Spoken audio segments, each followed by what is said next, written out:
চালক মালিক বলছেন সচল রাখার জন্য সরকার যে পদক্ষেপ নেবে তাতে সম্মতি দেবেন তারা।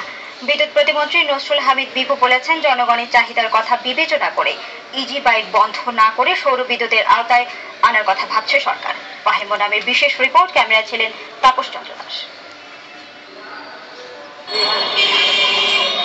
দেশে বিদ্যুৎ ঘাটতি থাকায় পরিবেশ বান্ধব এসব ইজি বাইক বন্ধের সিদ্ধান্ত নেয় সরকার।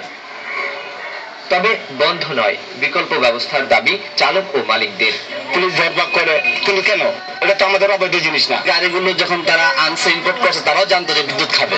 আমাদের বিকল্প যদি ব্যবস্থা করে দেয়, সোলার করে দেয়, তাহলে আলহামদুলিল্লাহ আমরা খুশি। নিবন্ধন এবং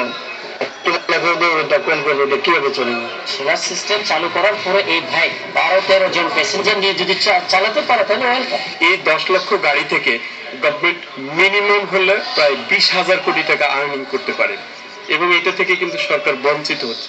বিশেষজ্ঞরা বলছেন ইজি বাইকগুলোকে সৌর বিদ্যুতের চার্জ সিস্টেমে চালু করা হলে মালিক ও সরকার উভয়ই লাভবান হবে।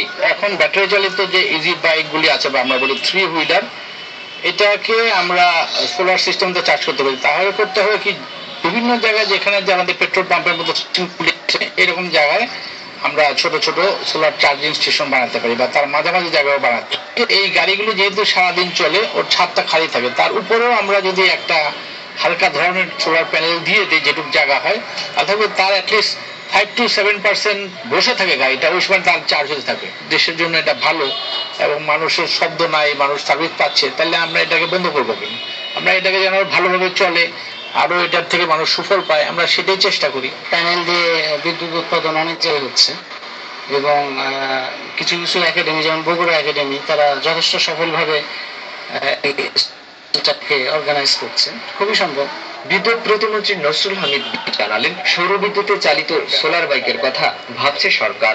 যে কাজটা যারা করতেছে সেটা সবাই গরিব মানুষ, তাদের তো কাজকে বন্ধ করে দিলে এদের রোজগার বন্ধ হয়ে যাবে। তবে আমরা এখানে সোলারকে ব্যবহার করে যাওয়া যায় কিনা, এরকম স্টেশন করে দেওয়া যায় কিনা রিক্সাগুলোকে চার্জিং স্টেশন করার জন্য, এটা কিন্তু আমাদের প্ল্যানের মধ্যে আছে, আমরা চিন্তা ভাবনা করছি এই বিষয়ে।